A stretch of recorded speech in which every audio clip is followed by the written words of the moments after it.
Hola, ¿cómo estamos? Damos inicio a todo lo referido al sistema nervioso.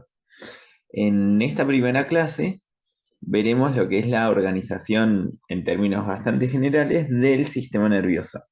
La idea es que en las siguientes clases se irá profundizando algunos de estos temas, por ejemplo, todo lo referido a las vías, al encéfalo, médula espinal, etcétera, etcétera.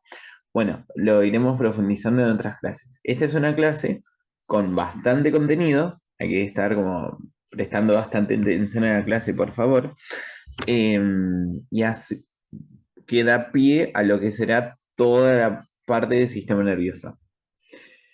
Tengan en cuenta que es un tema complejo el sistema nervioso, es un tema que en lo personal encuentro muy interesante, por momentos hasta increíble, pero que por favor hay que prestar mucha atención. No es un tema sencillo, es un tema abstracto.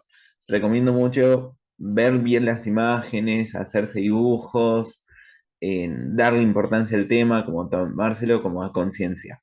Particularmente esta clase que es la primera. Si tienen bastante bien esta clase, todas las demás salen mucho más sencillo. Así que recomiendo ver esta videoclase varias veces, a tiempo obviamente y varias veces. Obviamente que cualquier duda siempre se puede comentar. Bueno, comenzamos. Sistema nervioso. El sistema nervioso es uno de los grandes sistemas de control del cuerpo. Sí, hay dos sistemas que controlan. Bueno, uno de estos es el sistema nervioso, el otro es el sistema endocrino. Pero bueno, el sistema nervioso es un sistema de control que va procesando información, va regulando distintas variables, todo. En términos generales, para que realmente pueda llevar a cabo esta función, tiene que por un lado detectarlo, detectar distintas informaciones que vamos a llamar estímulos o estímulos sensitivos, procesarlos y por último llevarlos a cabo. Esto es algo que puede parecer un poco raro, pero que tiene todo el sentido. Tiene mucho sentido. Es como comunicarse con cualquier otra persona. ¿Sí? Uno, para comunicarse con otra persona, primero, en una conversación, tiene que escuchar y entender, tiene que escuchar a la otra persona, tiene que entender lo que esta otra persona está diciendo y tiene que después, bueno, responder, llevar a cabo una acción, etcétera, etcétera. Como un esquema muy básico. Bueno, el mismo pasa acá. El sistema nervioso tiene que recibir un estímulo sensitivo, ¿sí? Vamos a ver que tenemos receptores, que se llaman receptores porque captan estímulos, los reciben. Receptor quiere decir que recibe. En este caso, los receptores van a captar, detectar estímulos sensitivos, recibir esa información, y esta información va a viajar por vías aferentes, aferente de aferencia con A, que quiere decir que va desde periférico hasta central, ¿sí? Aferente es algo que llega, una aferencia es algo que llega, entonces el estímulo se capta y viaja por vía aferente hasta lo que va a ser el sistema nervioso central.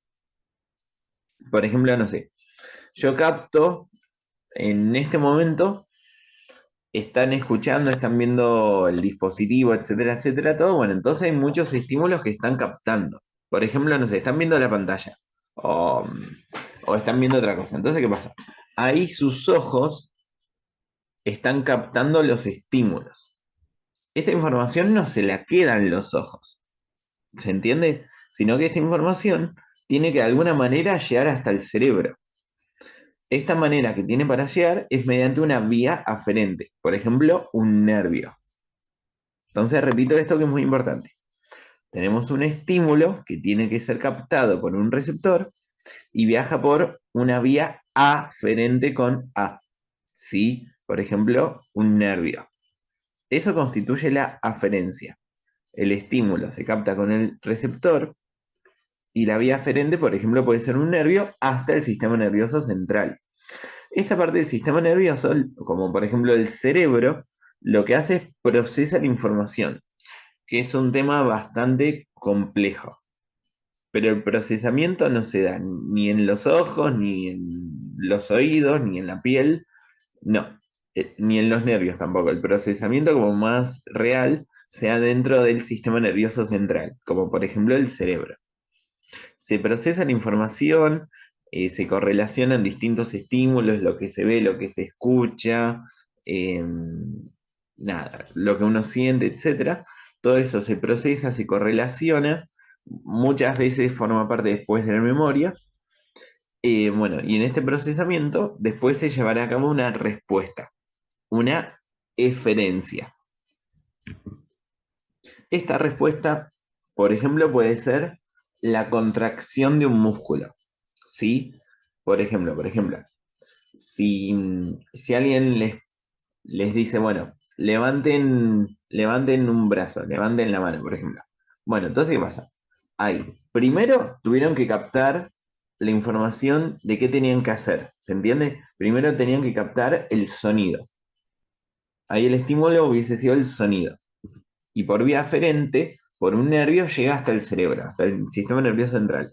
Ahí se procesa la información y se entiende que lo que se pide es levantar un brazo. Entonces, ¿qué pasa? El cerebro, el cerebro en sí no levanta el brazo, no contrae el músculo del cerebro. El cerebro tiene neuronas que no se contraen. El que se contrae son los músculos del brazo, ¿sí? Que los del hombro, miembro superior, todo. Entonces, ¿qué pasa? Entonces, se capta el estímulo, por ejemplo en el oído, lo que uno escucha, viaja por un nervio hasta el cerebro, donde será procesado, y luego de ese procesamiento, el cerebro, o la parte que sea, enviará una respuesta por vía eferente con E. ¿Sí? Eferente, a mí me sirve acordarme como si fuera un efecto. Entonces, efecto, eferente. Entonces ahí viaja por vía eferente, por ejemplo, por otro nervio, que muchas veces es un nervio distinto al que lo captó, en general son dos nervios distintos, después lo veremos. Viaja por vía eferente hasta, por ejemplo, el músculo, para que el músculo se contraiga y así podamos levantar un brazo. ¿Se entiende la idea?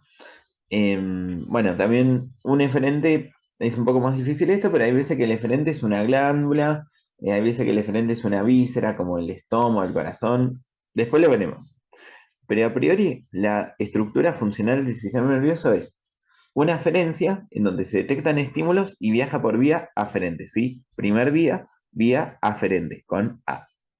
En el sistema nervioso central, por ejemplo el cerebro, se procesa esta información, se correlaciona, se coordina, se integra. Hay veces que también participa la memoria. Y luego se viaja por vía eferente, por otra vía, por vía eferente de efecto de salida, por esta vía eferente, va y se controla el músculo, la glándula, lo que fuere, etcétera, etcétera. Entonces tenemos este esquema básico, ¿sí? Recuerden, aferencia con estímulos sensitivos a vía aferente, procesamiento, muchas veces en el sistema nervioso central, correlación, coordinación, participa la memoria también, y por último, vía eferente, otra vía de salida eferente, va y controla músculos, glándulas, etcétera, las eferencias. Esto lo estoy repitiendo un montón de veces porque es extremadamente básico y extremadamente importante. Estas son las distintas aferencias que podemos captar. Por ejemplo, ver una imagen, escuchar un sonido. Podemos captar muchas veces del propio cuerpo, por ejemplo, un dolor de estómago, eh, etcétera. Porque el estómago obviamente es una víscera. Podemos captar, no sé, la tensión de un músculo, que también es algo más interno. Podemos captar dolor o a una sensación del tacto. Por ejemplo, no sé, estamos en el colectivo y dos brazos rozan. Bueno, eso es información que fue captada, ¿se entiende?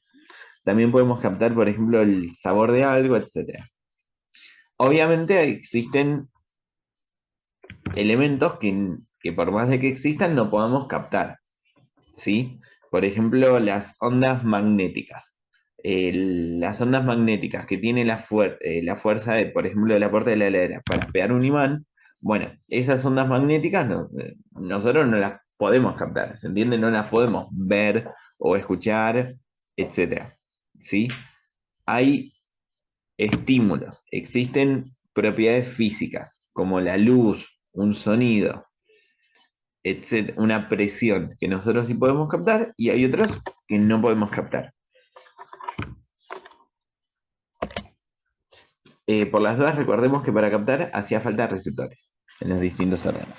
Bueno, el procesamiento ocurre en el sistema nervioso central, principalmente en el cerebro. Ahí podemos asociar lo que vemos, lo que escuchamos, lo que sentimos con el tacto.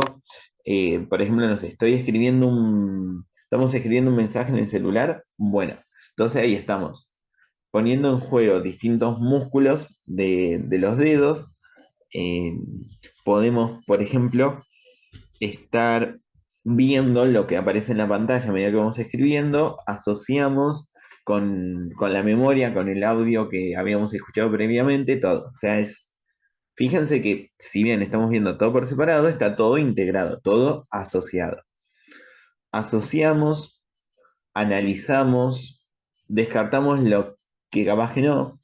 En este momento, por ejemplo, eh, probablemente estén escuchando esto con un ruido de fondo. Bueno, ese ruido de fondo lo están, entre comillas, descartando. Por más de que lo estén escuchando, no le están poniendo la atención a eso. Ahora mismo lo que pasa siempre es la respiración. Estamos respirando todo el tiempo y nunca estamos conscientes de lo que respiramos. ¿Por qué? Porque por más de que haya la información, la descartamos, por decirlo de una manera. A menos que le quieran poner la atención, como probablemente en este momento. ¿Se entiende? Tenemos la capacidad de inhibir o descartar información que no consideremos relevante. Bueno, podemos retener esta información, por ejemplo, un número de teléfono que le podemos retener por muy pocos segundos, salvo que conscientemente le pongamos mucha atención y le pongamos realmente atención para después memorizarlo, aprenderlo. Podemos hacer cálculos, obviamente, no sé, un cálculo sumamente básico, no sé, 2 más 2, uno va y en su mente hace 2 más 2 y da como resultado 4. Bueno, es un cálculo. El cerebro tiene la capacidad de hacer cálculos también. Bueno, podemos recordar mediante la memoria, evocar, podemos evocar, ¿qué quiere decir? Expresar. Por ejemplo, uno va y puede evocar un recuerdo, recordar algo, algo que soñó, contar algo, evocar la palabra, hablar, escribir, etcétera, son distintas formas de evocar. Todo esto tiene que ver con el procesamiento. Como se dan cuenta, es una función bastante compleja y que hace el sistema nervioso central, puntualmente el cerebro y más puntualmente la corteza cerebral. Después ya veremos esta corteza cerebral.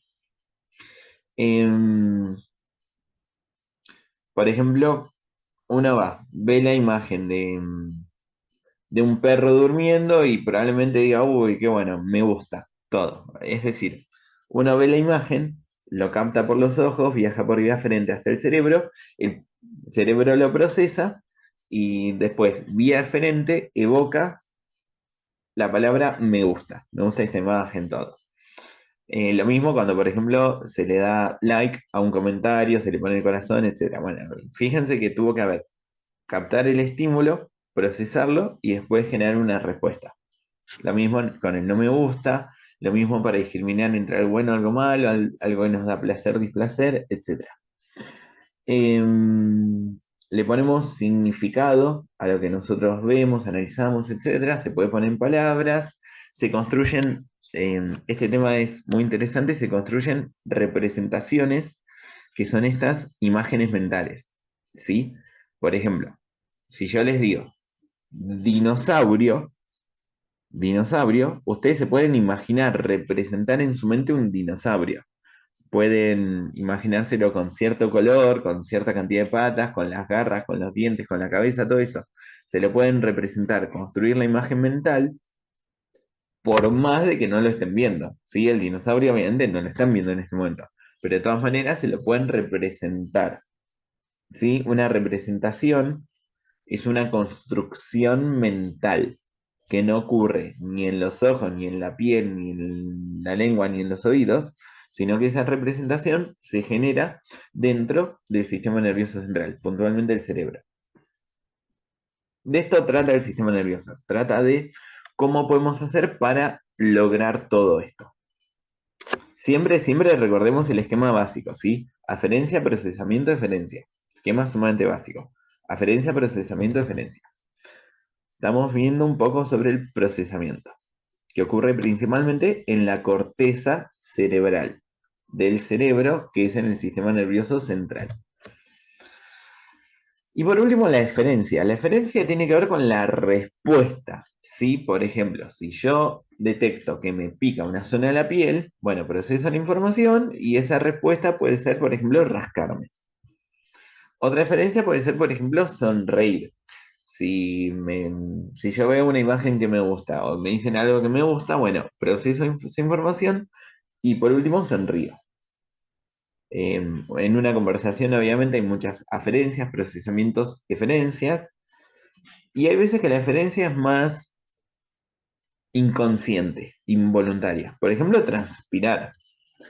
Uno va, sale a correr, hace algún deporte, y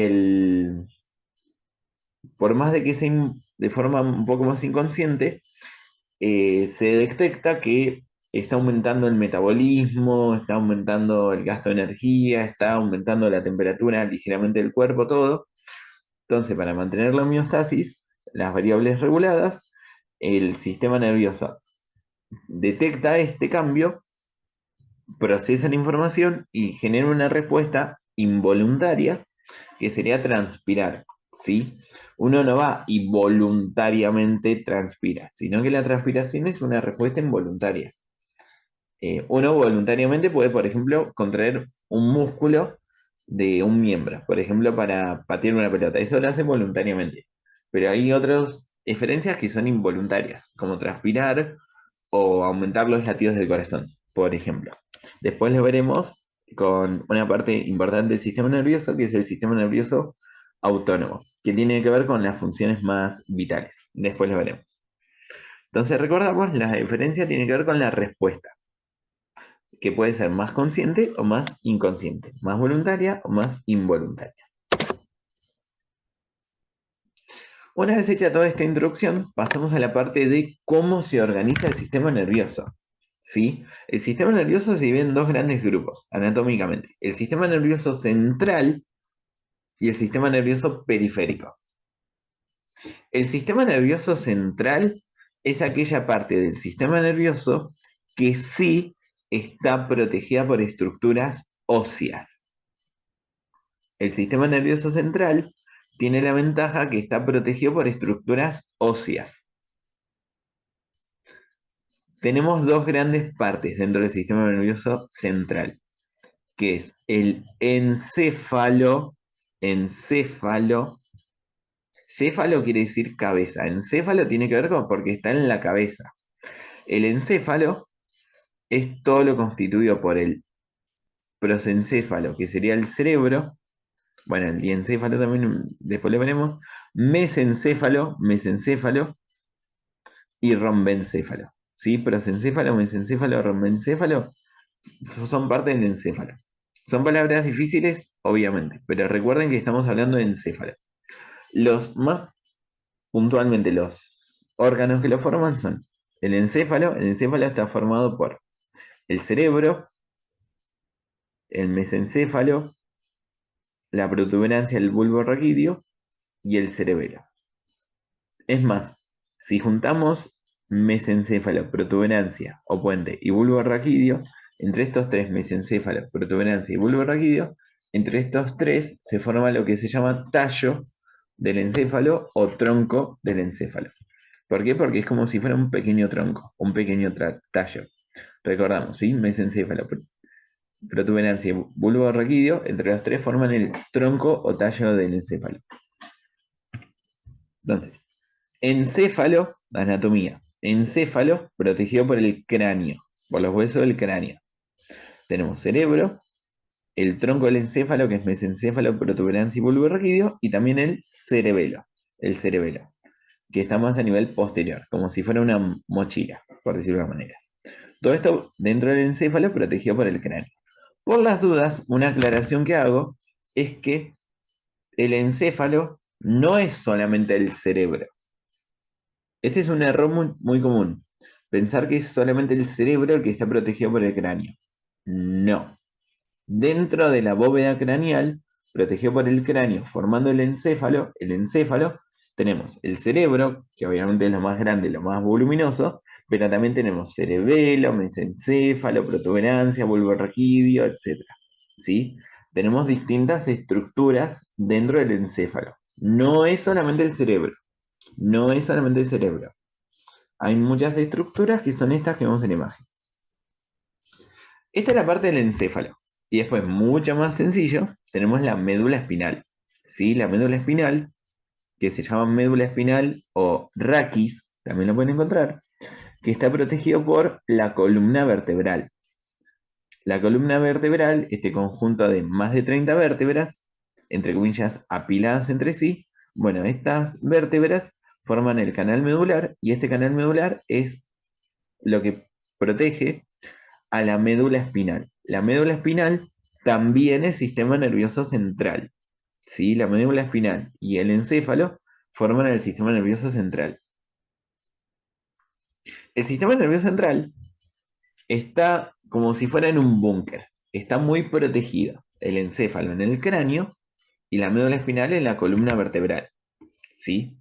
Está muy protegido por estructuras óseas. Si bien está muy protegido, no está aislado, sino que está, por un lado, muy conectado entre sí. Por ejemplo, el cerebro constantemente envía información a la médula espinal y la médula espinal también envía información al cerebro.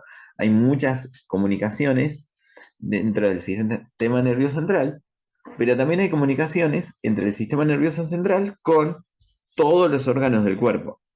¿Sí? Yo, por ejemplo, en el cerebro decido enviar una respuesta, una eferencia, por ejemplo, patear una pelota. Para patear la pelota necesito contraer músculos que están en el miembro inferior, ¿sí? Imagínense la distancia del cerebro en la cabeza hasta el pie, por ejemplo. Es una distancia enorme. Entonces, ¿qué pasa? Lo que ocurre es que nosotros tenemos estructuras que comunican el sistema nervioso central con todo el cuerpo, que estas estructuras se llaman nervios. Nervios. Nervios. Los nervios son la principal estructura del sistema nervioso periférico. ¿Sí? Del sistema nervioso periférico. El sistema nervioso periférico, la principal estructura son los nervios. Hay nervios que salen del encéfalo que se llaman pares craneales, que son 12 pares, y hay otros nervios, que son la mayoría, que salen de la médula espinal. Los que salen de la médula espinal se llaman nervios espinales o nervios raquídeos. Por ejemplo, los que forman el plexo braquial, que va al miembro superior, o los que forman el plexo lumbar y plexo sacro, que van a la pelvis y a todos los miembros inferiores.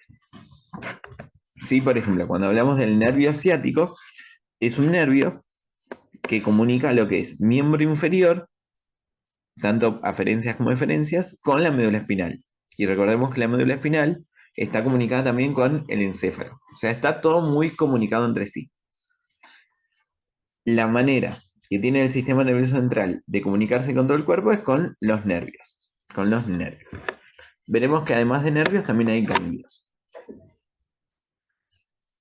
Es muy importante que se vaya entendiendo todo hasta acá. Si hasta ahora hay muchas dudas, recomiendo volver a ver desde el inicio. Estamos empezando el sistema nervioso, que es un tema bastante complejo y que siempre recomiendo tener muy bien la base. Si hasta acá hay muchas dudas, recomiendo volver a ver todo hasta ahora para después seguir. Bueno, continuamos con otra imagen del sistema nervioso central. Tenemos el encéfalo y la médula espinal. ¿Sí? Encéfalo protegido por el cráneo y la médula espinal protegido con la columna vertebral. A su vez también está protegido, además de los huesos que los protegen, también hay membranas que se llaman meninges que lo protegen. Las meninges son estas membranas, que son tres meninges, pía madre, aracnoides, dura madre, después las veremos. La pía madre es la más cerca del sistema nervioso central y la dura madre la más cerca del el hueso que sea, ya sea cráneo o ya sea columna vertebral. Además de esto, también hay un líquido que lo protege y amortigua, que se llama el líquido cefalorraquídeo. Este líquido cefalorraquídeo circula por un espacio entre las meninges que se llama espacio subaracnoideo. Todo esto es una introducción, para que sepan que existen. En otras clases se verá con mucha más profundidad. Acá tenemos una imagen de la médula espinal. La médula espinal, ¿es sistema nervioso central o periférico? Central, ¿sí? Recordemos que el sistema nervioso central está formado por encéfalo y médula espinal. La médula espinal también es sistema nervioso central. La médula espinal también está protegida por las meninges, también tiene líquido cefalorraquídeo, también está protegida por huesos, en este caso por la columna vertebral. Es más, en la imagen estamos viendo una vértebra, como la vértebra forma parte del canal medular. El canal medular protege a la médula espinal. La médula espinal es sistema nervioso central, ¿sí? En cambio, los nervios son sistema nervioso periférico. Hay un montón de nervios que son los nervios raquídeos, nervios espinales, que llegan y salen de la médula espinal. ¿Se entiende? Son los que forman a los plexos, por ejemplo. Los nervios están muy en contacto con el sistema nervioso central. Estos nervios están formados principalmente por axones de neuronas, cuya función es transmitir información. Pero también eventualmente encontramos ganglios. Estos ganglios están formados por los cuerpos de las neuronas. Lo veremos más adelante. Por ahora recordemos que médula espinal es sistema nervioso central también. Tiene las meninges, pía madre, aracnoides, dura madre, y tiene estructuras óseas que las protegen. Por ejemplo, si voy a ver acá donde dice ramo anterior de un nervio, bueno, o nervio espinal, estos nervios no están protegidos por huesos. Estos nervios no están protegidos por meninges. Estos nervios están como entre comillas más desprotegidos. ¿Por qué? Porque la función de un nervio es transmitir información, no es procesarla. El procesamiento, sistema nervioso central. En cambio, los nervios, su principal información es transmitir información. Su principal función es transmitir información. Vía aferente, vía eferente. Después veremos que hay nervios más sensitivos, hay nervios motores, hay nervios del sistema nervioso autónomo, simpático, parasimpático. Después veremos todo esto. Pero recordamos, los nervios son sistema nervioso periférico. La médula espinal y el encéfalo es sistema nervioso central. Seguimos. Vemos la imagen de la médula espinal. Lo que nos llama la atención de la médula espinal es que tiene... Me voy a centrar en la médula espinal, ¿sí? Voy a ignorar los nervios. Me voy a centrar en la médula espinal. La médula espinal tiene dos colores distintos. Tiene un color que acá se dibuja un poco más marrón claro, pero realmente es blanco. Se llama sustancia blanca. Y tiene otro color que tiene esta forma como si fuera mariposa. Este otro color es sustancia gris. Después hablaremos. Veremos que todo el sistema nervioso central, todo el sistema nervioso central está formado por dos sustancias. Una sustancia blanca y otra sustancia gris. En la médula espinal, la sustancia gris es más central y la sustancia blanca es más periférica. En la médula espinal. Bueno, vemos como la médula espinal está protegida por las meninges, todo. Acá no se ve, pero habría líquido cefalorraquídeo. Y bueno, y de la médula espinal salen los nervios. En este caso puntual, para formar los nervios espinales hay dos raíces. Una raíz posterior o dorsal, que tiene un ganglio, que esa raíz es sensitiva, y tiene otra raíz, que es raíz anterior o raíz ventral, que no tiene un ganglio, la raíz anterior no tiene ganglio, y esta raíz anterior es motora. Después lo veremos, pero para formar los nervios espinales tenemos dos raíces, una sensitiva, posterior, y otra motora anterior. La posterior tiene un ganglio y la motora no. Otra imagen de la médula espinal, en esta hace un poco mejor lo que es sustancia gris, más central, con forma de mariposa o forma de H si quieren, y sustancia blanca más periférica dentro de la médula espinal, ¿sí? Médula espinal es sistema nervioso central. Tiene sustancia gris y también tiene sustancia blanca. Lo que no tiene sustancia gris ni sustancia blanca son los nervios. Sustancia gris y blanca se usa para el sistema nervioso central, como la médula espinal. En cambio los nervios se dice nervio o ganglio, ¿sí? El sistema nervioso periférico tiene nervios y ganglios. En esta imagen es muy claro cómo. Fíjense donde dice nervio espinal. El nervio espinal está formado por dos raíces. Una raíz que es sensitiva, que tiene un ganglio, que es la raíz posterior o raíz dorsal, y otra raíz que no tiene ganglio y que es motora, que es la raíz anterior. Las dos raíces salen de la médula espinal. Las dos raíces se unen y forman un nervio. Es decir, para formar un nervio necesito estas dos raíces. Para formar un nervio espinal necesito dos raíces. Y fíjense cómo está todo muy comunicado con el sistema nervioso central. ¿Se entiende? No es que el nervio es una cosa que tiene sus funciones y el sistema nervioso central es otra cosa separadas. No. Está todo muy integrado. Todo el sistema nervioso central está todo, por suerte, muy integrado. Es difícil de estudiarlo, obvio, pero está todo muy comunicado. Actúa todo en conjunto, etc. Después iremos analizando parte por parte, pero sepan que está todo extremadamente integrado. Los nervios comunican información, transmiten información desde los órganos hasta el sistema nervioso central y también desde el sistema nervioso central hasta los órganos. Vía aferente primero, procesamiento, vía eferente después. Vamos subiendo, vamos hacia superior. Ya salimos de la médula espinal. Vamos a ver ahora el encéfalo. El encéfalo, recordemos que tiene un tronco del encéfalo, que este tronco del encéfalo tiene mesencéfalo en superior, en el medio tiene la protuberancia o puente, y un poco más inferior tiene el bulbo raquídeo. El bulbo raquídeo también lo pueden encontrar escrito como médula oblongada, que no es lo mismo que médula espinal. Esto. Y más hacia posterior, como si fuera una mochila bastante voluminosa, nos encontramos al cerebelo. Cerebelo. ¿Sí? Tronco del encéfalo y cerebelo también forma parte del encéfalo. También el sistema nervioso central. Y más superior, muy grande, muy voluminoso, el cerebro. ¿Sí?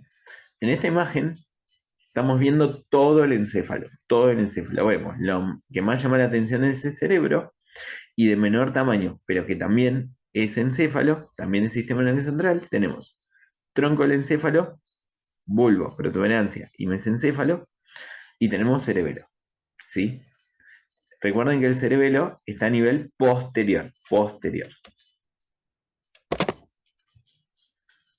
Acá vemos un corte del encéfalo, un corte medial del encéfalo. Estamos viendo el encéfalo como cortado por la mitad y lo estamos viendo desde la vista más medial, ¿sí? No lateral, sino medial. Encontramos, obviamente, lo que más nos llama la atención es el cerebro, que es enorme, que tiene un montón de vueltas que se llaman circunvoluciones. Circunvoluciones, ¿sí? Tiene distintos surcos, tiene algunas cisuras, después lo veremos. Nos metemos un poco más profundo y encontramos esta parte que es difícil de entender, pero toda esta parte que, bueno, que en estas partes tenemos, por un lado, lo que va a ser el cuerpo calloso, que después veremos que comunica los dos hemisferios del cerebro, el cuerpo calloso. También nos metemos un poco más profundo y encontramos a lo que va a ser el tálamo, el hipotálamo, ¿sí? Un poco más hacia inferior encontraremos lo que va a ser la hipófisis, que es una glándula del sistema endocrino, ¿sí? Tálamo, hipotálamo, hipófisis, todo esto formando parte del diencéfalo se llama. Encontramos también algo de un color un poco más rojo, que es un plexo coroideo. Después veremos que los plexos coroideos fabrican el líquido cefalorraquídeo, después lo veremos.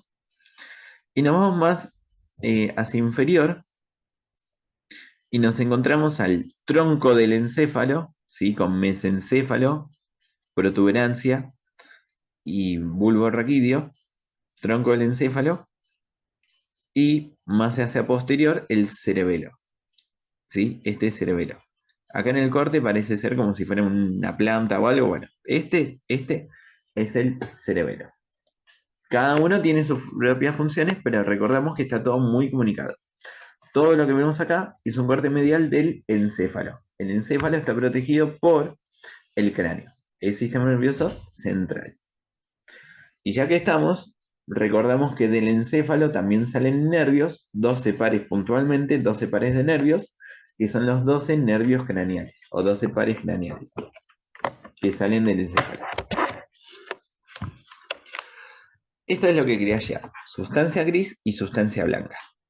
Sustancia gris y sustancia blancas son términos muy importantes para conocer cuando estamos hablando del sistema nervioso central. Central. En el sistema nervioso central, en el sistema nervioso central, hablamos de sustancia gris y hablamos de sustancia blanca. En el sistema nervioso periférico hablamos de nervios y de ganglios, ¿sí? Pero en el sistema nervioso central hablamos de sustancia gris y sustancia blanca. Estos son los componentes del sistema nervioso central, gris y blanca. La sustancia gris comprende los somas o cuerpos también llamados de las neuronas. La sustancia gris, dentro de la médula espinal, habíamos visto que estaba a nivel central, ¿sí? Que era esto con forma de mariposa o forma de H. Esta es la sustancia gris de la médula espinal. Pero cuando nos pasamos al cerebro, dentro del encéfalo, dentro del cerebro, la principal estructura del encéfalo, ¿sí? El cerebro, la sustancia gris, la vemos a nivel periférica. Esto de sustancia gris que vemos a nivel periférico dentro del cerebro es lo que se conoce como corteza cerebral. Importantísimo, ¿sí? La sustancia gris del cerebro está principalmente en la corteza cerebral. Esta corteza cerebral, ¿sí? Tenemos cerebro. Todo esto que vemos con tantos giros es la corteza cerebral. La corteza cerebral está formada por sustancia gris. Entonces acá lo que más encontraremos van a ser los cuerpos, o también llamados somas, de las células de las neuronas, ¿sí? Estos cuerpos de las neuronas en la médula espinal están a nivel central, con esta forma de mariposa. Mientras que en el cerebro, por ejemplo, están en la corteza, están a nivel más superficial, más periférico. Hay millones de neuronas, somas de neuronas dentro de esta sustancia gris. Estos son los cuerpos de las neuronas. Pero las neuronas también tienen una prolongación, generalmente es una, puede ser dos, bueno, después lo veremos. Las neuronas lo más frecuente es que tengan una gran prolongación, muy larga, que se llama axón. Estos axones, que son estas prolongaciones de las neuronas, estos axones son prolongaciones que casi siempre tienen mielina. Mielina. Esta mielina es un lípido, es como si fuera una grasa. Entonces esa mielina, a nivel anatómico, estas millones de mielinas todas juntas de los axones, se ven de color blanco. Que se ve blanca esta sustancia porque tiene mucha mielina. Es un lípido. Entonces, esta mielina le da el color blanco. La sustancia gris está formada por los somas, como la corteza cerebral, y la sustancia blanca está formada por los axones con mielina. En el cerebro, la sustancia gris es principalmente periférica en la corteza cerebral, mientras que la sustancia blanca es más central dentro del cerebro. ¿Se entiende? Por ejemplo, este puente que vemos entre los dos se llama cuerpo calloso y lo que hace es sustancia blanca que conecta a los dos hemisferios cerebrales. Después lo veremos, pero todo esto es sustancia blanca central y sustancia gris periférica dentro del encéfalo.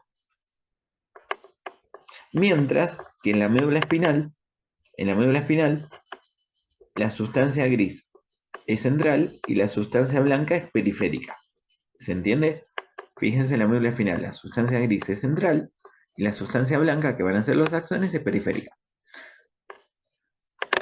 Es una distribución distinta entre la médula espinal y el cerebro. Bueno, ahora sí, llegamos a la neurona. La neurona es la principal célula del tejido nervioso que forma el sistema nervioso. ¿Sí? El sistema nervioso está formado por millones de neuronas. Esto es tanto en el sistema nervioso central como periférico. Todo el sistema nervioso está todo constituido por neuronas, que es la principal célula. Estas neuronas, cada neurona tiene dos grandes partes.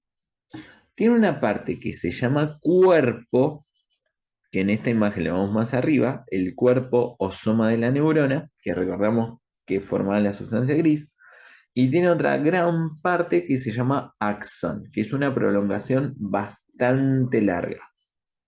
¿Sí? Hay axones que miden más de 1 metro. O sea, imagínense lo que es de largo el axón. Dentro del cuerpo de la neurona está el núcleo, están las mitocondrias, un montón de organelas, el retículo endoplasmático, todo. O sea, como que la gran mayoría de componentes de la neurona está dentro del cuerpo o soma. También muchas veces del cuerpo salen estas prolongaciones como si fueran pequeñas ramitas bastante numerosas y bastante cortas. Bueno, estas prolongaciones se denominan dendrita. Sí, una palabra difícil. Dendrita. Las dendritas son pequeñas prolongaciones bastante numerosas que emergen, por decirlo de una manera, del cuerpo, del soma de la neurona. Los somas de las neuronas con las dendritas van a formar la sustancia gris del sistema nervioso central y también van a formar los ganglios del sistema nervioso periférico. Es decir, esta sustancia gris que vemos acá con forma de H y esta sustancia gris que vemos acá en la corteza cerebral está formada por millones de los cuerpos de las neuronas. Además, acá ¿se acuerdan que en la médula espinal, para formar los nervios, había dos raíces? Una raíz dorsal, posterior, sensitiva, y una raíz ventral, anterior, motora. Bueno, la raíz dorsal tiene un ganglio. En este ganglio, lo vemos más dilatado. ¿Por qué? Porque el ganglio también tiene millones de cuerpos neuronales. Por eso se ve más dilatado, porque el cuerpo es mucho más dilatado que el axón. El axón, lo más frecuente es que sea una prolongación extremadamente larga. Muchas veces acá no se ve, pero muchas veces tiene una vaina que lo recubre que se llama vaina mielina. Y el axón, su principal función va a constituir en transmitir información. El axón está muy especializado en transmitir información. El axón no tiene núcleo, no tiene mitocondria, no. Todo eso está en el cuerpo. El axón es una prolongación muy larga que termina con pequeñas prolongaciones, que estas prolongaciones del axón no son dendritas, sí, por favor, no son dendritas, sino que se llaman terminal axónico o botón axónico. ¿Se entiende? Repetimos el esquema básico de una neurona. Tenemos cuerpo o soma, que tiene las dendritas, y por otro lado tenemos una gigantesca prolongación muy delgada, pero bastante larga en general, que se llama axón.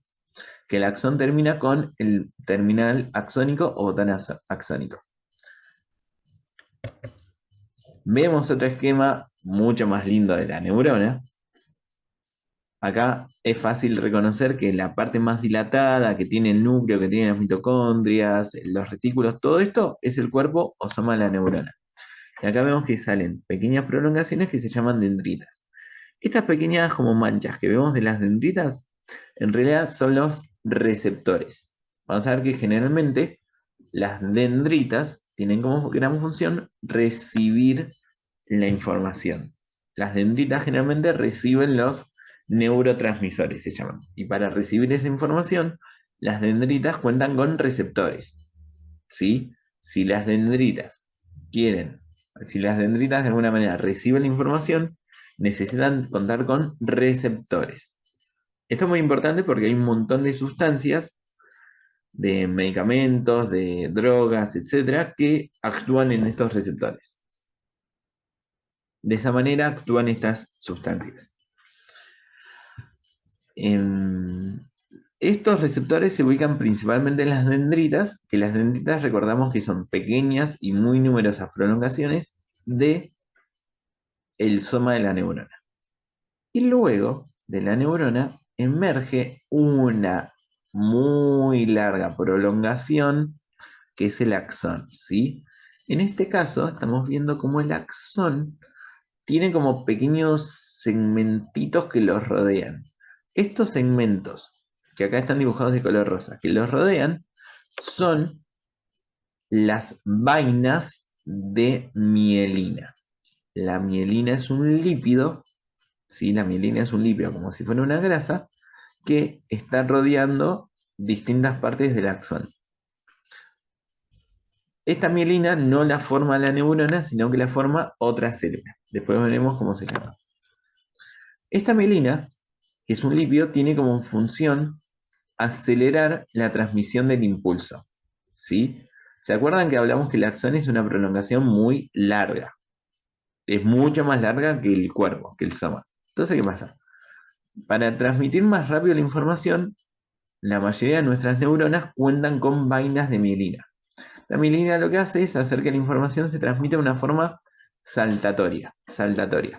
La información se va a transmitir en los segmentos cortos del axón que no tengan mielina, ¿sí? Se transmite como si fuera saltando, de forma saltatoria se llama. Estos segmentos del axón sin vaina de mielina, ¿sí? Los segmentos del axón sin vaina de mielina se llaman nodos de Ranvier. Los nodos de Ranvier son estos segmentos del axón sin vaina de mielina. La mielina lo que genera es que la información se transmita mucho más rápido, porque va saltando de nodo de Ranvier a nodo de Ranvier. En una neurona sin mielina, la información se transmite mucho más lenta a lo largo de todo el axón. En cambio, con mielina se transmite de forma mucho más rápida, gracias a esta transmisión saltatoria. Y por último, al final de todo el axón, tenemos esta imagen del botón axónico o terminal axónico. El botón axónico o terminal axónico generalmente lo que hace es no recibe la información, sino que envía la información. Lo que hace es envía neurotransmisores, se llaman. Se llaman neurotransmisores, que son moléculas químicas que son enviadas generalmente desde un botón axónico hacia otra célula, que se llama célula posináptica. Después veremos todo esto. Pero recordemos, una neurona como esquema básico tiene un cuerpo o soma con las dendritas, con el núcleo, mitocondrias, retículos, etc. Y después tiene una prolongación muy larga que se llama axón. Muchas veces tiene la vaina mielina. Y por último el axón termina con el botón axónico. Otra imagen de lo mismo, ¿sí? El cuerpo de la neurona, con el núcleo, mitocondrias, etc. Con las dendritas, estas pequeñas prolongaciones que generalmente reciben la información, por eso las dendritas suelen tener receptores. Y después tenemos una prolongación muy larga, que generalmente tiene la vaina mielina, que es el axón, y termina con los terminales axónicos o botón axónico.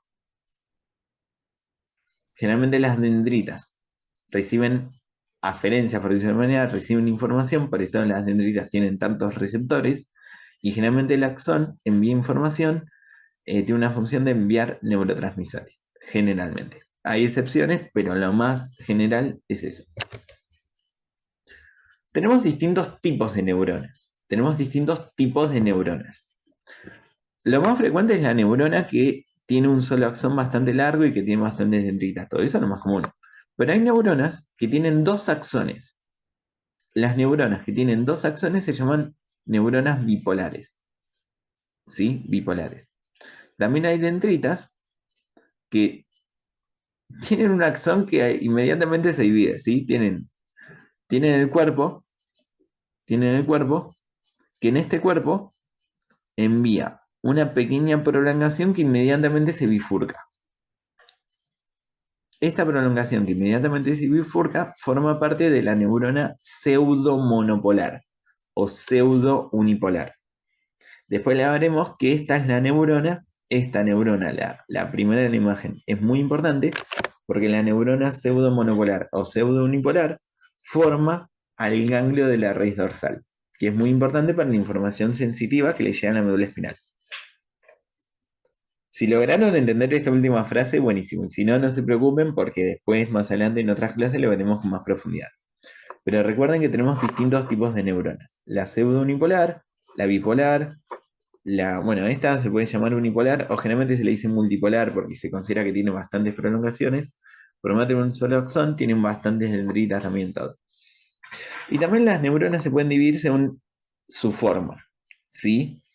No todas las neuronas tienen la misma forma. Em, Hay neuronas, por ejemplo, que tienen forma de pirámide. El soma tiene forma de pirámide. Es la célula piramidal. Por ejemplo, las motoneuronas superiores, después lo veremos, que tienen esta forma de pirámide en su cuerpo.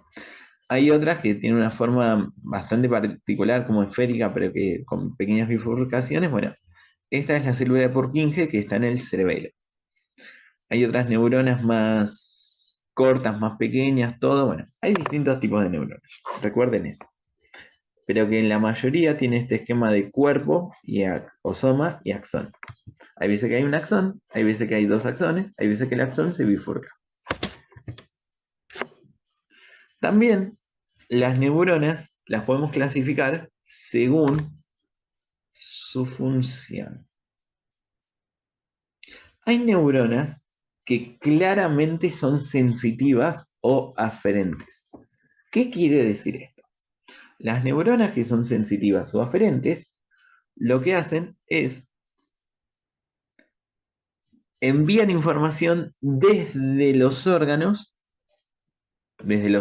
como la piel, por ejemplo, o, bueno, principalmente la piel, para hacer un ejemplo fácil, desde la piel, por ejemplo, en la piel hay receptores que detectan el tacto. Entonces, ¿qué pasa? Esa información llega hasta la médula espinal gracias a estas neuronas aferentes o sensitivas. El ejemplo hermoso y muy importante de neurona aferente es el que está acá en azul, que es la neurona pseudo-unipolar, que tiene el soma, que manda una prolongación y que inmediatamente se bifurca. Esta neurona pseudo-monopolar o pseudo-unipolar es la principal neurona aferente, que envía información desde el órgano periférico, en donde se capta el estímulo, hasta la médula espinal, en donde será procesado, muy seguramente. Esta es una neurona sensitiva o aferente, en azul en el dibujo. En rojo, en el dibujo, tenemos otra neurona que es una neurona motora. Una neurona motora. Las neuronas motoras son eferentes, ¿sí? Estas neuronas van a enviar información eferente, motor. Esta neurona motora tiene el esquema general de la neurona, ¿sí? La sensitiva de la imagen es pseudo-unipolar, mientras que esta motora es la típica neurona.